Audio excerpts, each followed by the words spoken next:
Hamas اور Netanyahu حکومت کے مابین عارضی سیز فائر کے فیصلے سے اسرائیل کی سیاست میں نئی ہلچل پیدا ہو گئی ہے۔ ایک ایسے وقت میں جبکہ ملک میں حماس کے خلاف جوابی کارروائی کا مطالبہ زور پکڑ رہا تھا، تبھی کابینہ کی سیکورٹی کمیٹی نے جنگ بندی کا اعلان کر دیا اور اس فیصلے سے شدت پسند عناصر کے عزائم کو دھچکا لگا ہے۔ یہی وجہ ہے کہ فیصلے کے خلاف وزیر اعظم نتنیاہو کے اہم اتحادی اور اسرائیل بیتونہ کے سربراہ ایکواڈور لائبرمین نے احتجاجاً وزیر دفاع کے عہدے سے استعفیٰ دے دیا ہے۔ انہوں نے اس فیصلے کو دہشت گردوں کے سامنے گھٹنے ٹیکنے سے تعبیر کیا ہے اور ان کا کہنا ہے کہ حماس کو رقم منتقلی روکنے کی تو ان کی تجویز نہیں مانی گئی۔ واضح ہو کہ قطر کی جانب سے حماس کو دی جانے والی $15 ملین کی مالی امداد اور تیل سپلائی پر اسرائیل نے کوئی اعتراض نہیں کیا تھا۔ ان کا ماننا ہے کہ اس فیصلے سے یہ تاثر پیدا ہوا ہے کہ حماس اسرائیل سے زیادہ طاقتور ہے۔ ان کا کہنا ہے کہ حکومت کی جنگ بندی کے فیصلے کے بعد جنوبی اسرائیل میں مقیم شہریوں کے سامنے شرمندگی کا احساس ہو رہا ہے۔ اس کے ساتھ انہوں نے اتحاد سے بھی ہٹنے کا فیصلہ کیا ہے۔ حکومت سے ہٹنے کے بعد اسرائیلی پارلیمنٹ میں نتنیاہو کو اس وقت 120 میں سے کل 61 ممبران کی ہی حمایت حاصل رہ گئی ہے۔ ایسی بھی خبر ہے کہ نتنیاہو وزیر دفاع کا عہدہ اپنے پاس رکھ سکتے ہیں۔ آپ کو بتا دیں کہ لائبرمین نے اپنے استعفیٰ نامے میں لکھا کہ ان کا عمل وزیر اعظم کو خط سونپنے کے 48 گھنٹے بعد سے عمل میں آئے گا۔ دراصل میں یہاں وزیر دفاع کے عہدے سے اپنے استعفے کا اعلان کرنے کے لیے آیا ہوں۔ یہ سوال پیدا ہوتا ہے کہ اس وقت استعفیٰ کیوں؟ جہاں تک میرا تعلق ہے، سیز فائر کو لے کر جس طرح حماس سے مفاہمت ہوئی ہے، میرے نزدیک دہشت کے سامنے گھٹنے ٹیکنے جیسا ہے۔ جہاں تک سیکورٹی مفادات کے حوالے سے منطقی جواز کی بات ہے، ہمیں جنوبی حصے کا معاملہ ہمیشہ کے لیے طے کرنا ہوگا۔ اسے تمام معاملات پر ترجیح دینی ہوگی۔ ہم نے یہاں کمزوری دکھائی ہے، دوسری جگہوں پر بھی ایسا ہو رہا ہے۔ اگر میں اپنے عہدے پر بنا رہا تو علاقائی لوگوں سے آنکھ نہیں ملا پاؤں گا۔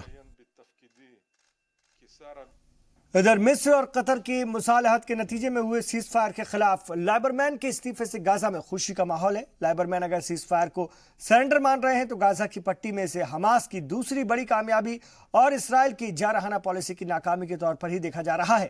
واضح ہو کہ ایک روز قبل سیز فائر کے فیصلے پر غزہ شہر میں جشن کا ماحول تھا۔ لوگ سڑکوں پر نکل آئے تھے اور مٹھائی کھلا کر ایک دوسرے کو مبارکباد دے رہے تھے۔ لیکن ویسٹ بینک میں لائبرمین کے فیصلے کو زیادہ اہمیت نہیں دی جا رہی ہے۔ رام اللہ میں فلسطینی حکومت کے وزیر خارجہ ریاض المالکی نے کہا کہ یہ سیاسی مفاہمت کے تحت کیا گیا فیصلہ ہے۔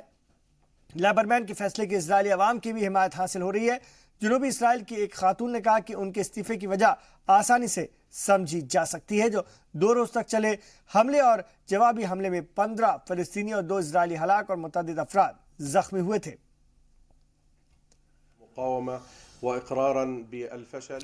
یہ فلسطینی مزاحمت کی جیت ہے، شکست کی تسلیم ہے، جرائم کی ناکامی کا ثبوت ہے اور لائبرمین کی ناکام پالیسیوں کا نتیجہ۔ ہمیں لائبرمین کے استعفے کی خبر سے حیرانی نہیں ہوئی۔ یہ واضح ہے کہ وہ نتنیاہو سے غزہ کے موجودہ حالات پر اتفاق نہیں رکھتے تھے۔ یہ فیصلہ اسی طرف اشارہ کر رہا ہے۔ یقیناً اسرائیل میں موجودہ حالت سے وہ فائدہ اٹھانا چاہتے ہیں، اسی لیے نتنیاہو کی پالیسیوں کی مخالفت کر رہے ہیں۔ وہ وزیر دفاع کے بنسبت زیادہ بڑا عہدہ چاہتے ہیں۔ The situation here in the south is kind of not okay for the past 8 months. We feel like people have forgotten us, as if we're not as important as the rest of the country.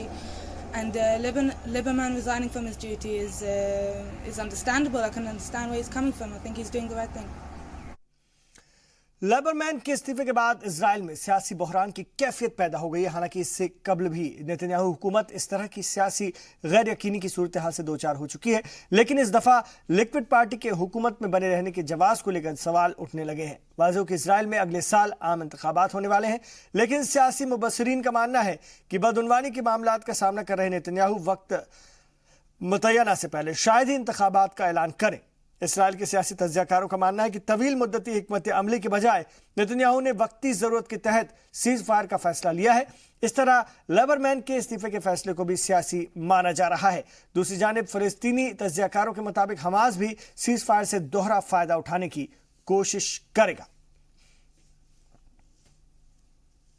The Security Cabinet's decision yesterday to continue the policy restraint is probably the clearest indication we have of Netanyahu's commitment to allow the UN and Egypt to try and come to a ceasefire understanding rather than to choose a military operation. Because he doesn't think that he can run on Netanyahu's policy of restraint. I expect that it's not only like stop firing between two sides. Now Hamas is going to use these limitations on the borders, more aids to enter to Gaza. اور اس وقت ہمارے ساتھ شوکت بھارتی صاحب جڑ گئے ہیں جو کہ جانے مانے سینئر جرنلسٹ ہیں. ان سے بات کرتے ہیں. سر، لیبرمین کا استعفیٰ حکومت اور مقامی سیاست پر کس حد تک اثر انداز ہو سکتا ہے؟ دیکھیے، یہ کیا نام ہے، اس کا جو استعفیٰ ہے اس سے کوئی فرق نہیں پڑے گا. ٹھیک ہے. ہاں، یہ بدنامی ان کی ضرور ہوئی ہے. ٹھیک ہے. بات یہ ہے کہ جو ان کا اپنا پلان ہے نیتن کا، ٹھیک ہے، ایکچولی وہاں پر جو پلان کرنے والے ہیں وہ نیتن ہیں، اور نیتن اور ٹرمپ کا یہ پورا جوائنٹ پلان ہے. ٹھیک ہے. تو وہ اسی پر چلیں گے، اور ان کے ساتھ میں اگر ان کے اپنے وزیر بھی نہیں چلیں گے تب بھی وہ اس راستے کو. لیکن جو استعفے کی وجہ بتائی جا رہی وہی ہے جو لیبرمین بتا رہے ہیں، یا پھر ان کا اس کا واقعی کوئی سیاسی مقصد ہے؟ نہیں، اس کی دیکھیے جو دیا ہے استعفیٰ، اس کے پیچھے سب سے بڑی بات یہ ہے کہ انہوں نے جو اپنا کیلکولیشن کیا تھا وہ فیل ہو گیا، تو ان پر پریشر بلٹ اپ کیا گیا ہے، اس لیے وہ استعفیٰ دے رہے ہیں. اور اس بات میں کتنی حقیقت ہو سکتی ہے کہ نیتنیاہو یو این اور عالمی برادری کے دباؤ میں ہے؟ نہ آج تک تو انہوں نے کہیں پر بھی کوئی دباؤ نہیں ایکسپٹ کیا. اتنے بار یونائٹڈ نیشن کا ریزولوشن ان کے خلاف پاس ہوا اور بار بار ان کو سپورٹ کر کے امریکہ نے ویٹو کیا. کب انہوں نے یونائٹڈ نیشن کی بات چیت مانی ہے؟ میرے سامنے تو کوئی ایک ایسا جنہوں نے یونائٹڈ نیشن کی کوئی بات چیت مانی ہے. لیکن حماس اسے کامیابی کے طور پر پیش کر رہا ہے. سیز فائر کے بعد محمود عباس گٹ کا رد عمل کیسا ہوگا؟ کیا حماس کی سیاسی پوزیشن مضبوط ہوئی ہے؟ دیکھیے، بات یہ ہے کہ محمود عباس نے بھی ان کے ساتھ مل کر کافی ان کو وقت دیا. اب فلسطین کی پوری پبلک کو سمجھ میں آ گیا ہے کہ محمود عباس کا جو فیصلہ تھا وہ غلط تھا. تو اب محمود عباس کی مجبوری ہے کہ اب وہ حماس کے ساتھ میں جائیں، ورنہ فلسطینی محمود عباس کے خلاف ہو جائیں. جی، بہت شکریہ شوکت بھارتی صاحب اپنی اہم رائے رکھنے کے لیے اس خبر پر. اور سعودی عرب کے صحافی جمال خاشقجی قتل معاملے میں ترکی حکومت ابھی بھی اپنے پرانے موقف پر قائم ہے. حکمراں جماعت AK پارٹی کے ترجمان عمر سلیف نے بیان دیا ہے کہ بغیر اعلیٰ عہدیداروں کی مرضی کے سعودی صحافی کو قتل نہیں کیا جا سکتا تھا. ان کا دعویٰ ہے کہ اس سازش میں سعودی عرب کو کوئی بھی مقامی اہلکار شامل نہیں ہے. ترکی حکام اس معاملے میں کراؤن پرنس محمد بن سلمان کو براہ راست ذمہ دار مان رہے ہیں. اور ترجمان عمر سیلیک اپنے دعووں کی تصدیق بین الاقوامی میڈیا میں شائع ان خبروں سے کر رہے ہیں جس کا حوالہ خود ترکی افسران نے دیا. خبروں کے مطابق سعودی کونسل خانے سے ملے فوٹیج اور ٹیپ سے اس بات کا پتہ چلا ہے کہ قتل میں شامل ایک شخص نے واردات کے بعد اپنے سینئر سے کہا کہ کام پورا ہونے کی اطلاع اپنے باس کو دے دو. یہ ناممکن ہے کہ سینئر عہدیدار کے علم میں لائے بغیر اس طرح کی کارروائی کی جائے.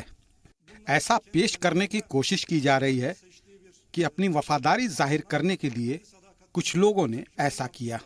دنیا کے کسی حصے میں ایسا نہیں ہوتا. اس طرح کا نظم کہ 15-18 لوگ ایک پرائیویٹ جہاز سے آتے ہیں. اس میں ماہرین بھی تھے. بغیر سینئر عہدیدار کی منظوری کے اس طرح کی واردات کو انجام نہیں دیا جا سکتا. یہ سوال دنیا پوچھ رہی ہے کہ قتل کا حکم کس نے دیا. اور جس طرح سے جمال خاشقجی قتل معاملے میں کو لے کر یہ انکشاف ہوا ہے. آگے بڑھتے ہیں اور خراب موسم کے سبب کویت سے باہر جو جانے والی فلائٹس ہیں پروازیں ہیں ان کو منسوخ کر دیا گیا ہے۔ کویت انٹرنیشنل ایئرپورٹ سے گزشتہ روز خراب موسم کے پیش نظر کوئی بھی فلائٹ ٹیک آف نہیں کر پائی۔ واضح ہے کہ گزشتہ کچھ دنوں میں خلیجی ممالک میں ہوئی موسلا دھار بارش سے کچھ علاقوں میں سیلاب کی کیفیت پیدا ہو گئی ہے۔ سوشل میڈیا پر وائرل تصویروں میں زیر تعمیر ٹرمینل پر بجلی کی گرج اور چمک کے ساتھ تیز بارش ہوتی دکھائی دے رہی ہے۔ احتیاط کے طور پر باہر جانے والی پرواز کو منسوخ کرنے کے ساتھ ہی باہر سے آنے والی فلائٹ کو دبئی، بحرین اور دمام انٹرنیشنل ایئرپورٹ پر لینڈ کرنے کے لیے کہا گیا ہے۔ سنگاپور میں 3 روزہ آسیان سمٹ آج اختتام پذیر ہو گئی۔ 13 سے 15 نومبر تک چلے آسیان سمٹ میں جنوبی مشرقی ایشیا کے 10 ممبر ملکوں کے علاوہ باہمی تعلقات پر بات چیت کے لیے ہندوستان، امریکہ، چین، روس، جاپان، جنوبی کوریا، آسٹریلیا، نیوزی لینڈ اور کینیڈا کے لیڈران بھی شامل ہوئے۔ واضح ہو کہ 10 ممالک والے اس بلاک میں چین، جاپان اور جنوبی کوریا کو کافی اہمیت حاصل ہے۔ جغرافیائی اور نسلی اعتبار کے علاوہ عالمی معیشت اور عسکری لحاظ سے بھی تینوں ممالک خطے کی ایک بڑی طاقت ہیں۔ یہی سبب ہے کہ سمٹ کے دوران چین اور آسیان ممالک کی 10+1 اور چین، جاپان اور جنوبی کوریا کے ساتھ 10+3 کا اجلاس منعقد ہوتا ہے۔ سمٹ کے اختتام پر سنگاپور نے خاص چیئرمین شپ کی ذمہ داری تھائی لینڈ کو سونپی ہے۔ 22واں آسیان سمٹ کی میزبانی سنگاپور ہی کرے گا۔ 3 روزہ اجلاس کے دوران آسیان ممالک نے اپنے ڈائیلاگ پارٹنر کے ساتھ تجارت اور دفاع کے شعبوں میں باہمی تعاون پر اشتراک اور پھر تفصیلی بات چیت کی۔ بات چیت کے دوران کثیر جہتی اشتراک کے ساتھ ساتھ علاقائی تنازع کو آپسی بات چیت سے حل کرنے پر بھی زور دیا گیا۔ سمٹ کے دوران روہنگیا مسلمانوں کی ہجرت اور ان کے ساتھ ہوئے ظلم پر خاص چرچا ہوئی۔ بات چیت کے دوران ساؤتھ چائنا سی اور روہنگیا مدعے کو لے کر ترجیحی بنیاد پر اسے حل کرنے کی بات کہی گئی۔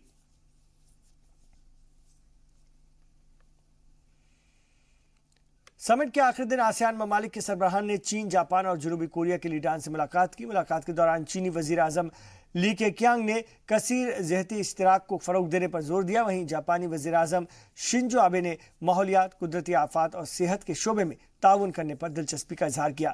جنوبی کوریائی صدر کی نمائندگی کرتے ہوئے وزیر خارجہ کانگ کیونگ وا نے کوریائی جزیرے میں جاری بحران کو ختم کرنے میں سرگرم رول نبھانے پر آسیان ممالک کا شکریہ ادا کیا۔ میٹنگ کے دوران آسیان ممالک نے چین اور امریکہ کے مابین چھڑے ٹریڈ وار پر بھی تشویش کا اظہار کیا اور ان کا ماننا ہے کہ اس سے علاقے کی ترقی پر برے اثرات مرتب ہو سکتے ہیں۔ باہمی اشتراک کا طریقہ کار طے کرنے کا سہرا ہمیں دیا جانا چاہیے۔ اس وقت دنیا میں چاروں طرف تحفظات کا دورہ ہے۔ اس صورتحال سے نبٹنے کے لیے ہم سب کو ساتھ آنا ہوگا۔ ہمیں کثیر جہتی اشتراک اور فری ٹریڈ کی حوصلہ افزائی کرنی ہوگی۔ ہم کوریائی جزیرے میں درپیش چیلنج کو باہمی اعتماد سے حل کرنے کی طرف بڑھ رہے ہیں۔ ایک وقت یہ مسئلہ انسلجھا لگ رہا تھا۔ ہم نے امن کی راہ نکالی ہے۔ آسیان کے دوست ممالک کی وجہ سے ہی یہ سب ممکن ہوا ہے۔ امریکی نائب صدر مائک پینس نے آسیان ممالک کے لیڈران سے کہا ہے کہ انڈو پیسیفک ریجن میں توسیع پسندی اور شہنشاہیت کو قبول نہیں کیا جا سکتا۔ حالانکہ پینس نے اس حوالے سے براہ راست کسی ملک کا نام نہیں لیا، لیکن ان کے بیان کو چین کے ساتھ جوڑ کر دیکھا جا رہا ہے۔